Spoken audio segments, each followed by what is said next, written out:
రంగారెడ్డి జిల్లా తొల్కట్ట పరిధిలోని ఓ farm house పై దాడి చేశారు రాజేంద్రనగర్ ఎస్ఓటీ మొయినాబాద్ పోలీసులు.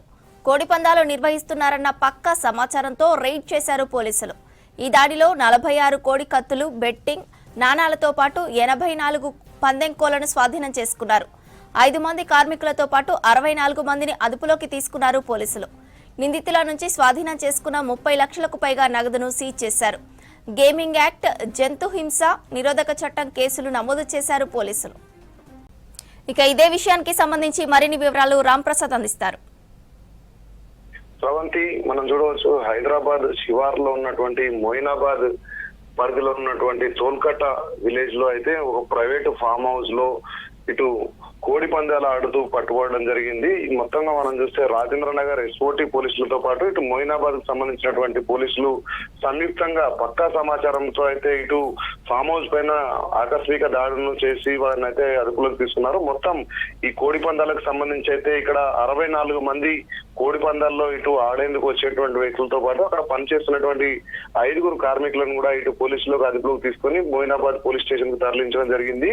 మొత్తం కనుక గమనిస్తే ఈ యొక్క కోడి పందాలలో 30 లక్షల రూపాయల నగదును కూడా ఇటు పోలీసులు అయితే ఇప్పటికే చెప్పడం జరిగింది. 30 లక్షలకు సంబంధించి 30,59,620 రూపాయల నగదుతో పాటు కోడి పందాలను నిర్వహించేందుకు తీసుకొచ్చినటువంటి 84 కోళ్లను కూడా, అంతేకాకుండా ఈ మొత్తం కోడి పందాలకు ఆడేందుకు వచ్చినటువంటి వారి నుంచి 64 సెల్ ఫోన్లను స్వాధీనం చేసుకోవడం జరిగింది. అంతేకాకుండా 55 కార్లను కూడా పోలీసులు స్వాధీనం చేసుకున్నారు. ముఖ్యంగా మనం చూస్తే కోడి పందాలకు వాడేటువంటి ఖర్చులను కూడా పోలీసులు అయితే మనకు చూపించడం జరిగింది. ఈ క్రమంలోనే మనం చూస్తే వీళ్ళ మొత్తం పేకాటలో పాల్గొన్న వాళ్ళందరూ కూడా 64 మందిలో మొత్తం ఎక్కువ శాతం అయితే ఇటు ఆంధ్ర ప్రాంతానికి చెందినటువంటి ప్రకాశం, ఒంగోలు, అదేవిధంగా రాజమండ్రి, ఈస్ట్ గోదావరి, వెస్ట్ గోదావరి జిల్లాలకు సంబంధించినటువంటి వ్యక్తులే ఈ కోడి పందాల్లో పాల్గొన్నట్లయితే ప్రాథమిక సమాచారంలో అయితే పోలీసులు తెలపడం జరిగింది.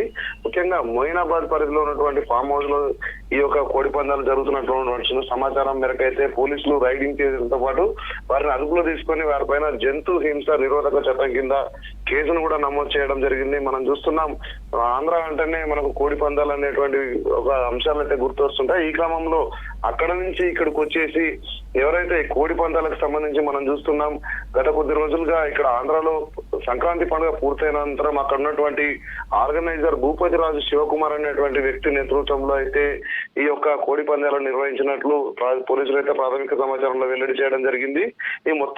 ఈ పాల్గొన్న 64 మందిలో తెలంగాణకు సంబంధించిన వారు కూడా 10 మంది ఉన్నట్లయితే మనకు తెలుస్తుంది. మొత్తం కోడి పందాలకు సంబంధించి ఇప్పటికే మనం చూస్తున్నాం, కోళ్లతో పాటు కోళ్ల కాళ్ళకు ఏదైతే కత్తులను కట్టి కోడి పందాలు నిర్వహిస్తుంటారో ఆ కత్తులను కూడా పోలీసులు అయితే చూపడం జరిగింది. మొత్తం దీని వెనక ఇంకెంత మంది ఉన్నారనేటువంటి వాళ్ళ పేర్లకు సంబంధించి ఏ జిల్లాలకు సంబంధించినటువంటి పూర్తి సమాచారాన్ని అయితే పోలీసులు సేకరించే పనిలో ఉన్నారు. మొత్తంగా మనం చూస్తే కోడి పందాలు ఒక్కసారిగా ఇంత భారీ ఎత్తున ఫామ్ హౌస్ లో నిర్వహించడం పట్ల అయితే పోలీసులు కూపిలాగుతా ఉన్నారు. ఎందుకంటే ఆంధ్రాకు సంబంధించినటువంటి ఒక కోడి పందాల కల్చర్ తెలంగాణలో ఇటు మొయినాబాద్ అంటేనే మనం చాలా ప్రాంతాల్లో చూస్తున్నాం, ప్రైవేట్ ఫామ్ హౌస్లన్నీ ఎక్కువ మొత్తంలో వ్యవసాయ క్షేత్రాలు కానీ ఇటు ప్రైవేట్ ఫామ్ హౌస్లు కానీ ఉంటాయి. వీటిలలో ఎన్ని రోజులుగా జరుగుతున్నటువంటి కోణంలో కూడా పోలీసులు అయితే దర్యాప్తు చేస్తున్నారు. దీనికి సంబంధించి ఇప్పటికే అదుపులో తీసుకున్నారు. అందరిపై కూడా కేసు నమోదు చేసినట్టు పోలీసులు అయితే తదుపరి విచారణకు కూడా కొనసాగిస్తున్నారు. మనం ముఖ్యంగా చూడవచ్చు, ఇప్పటికే 64 మంది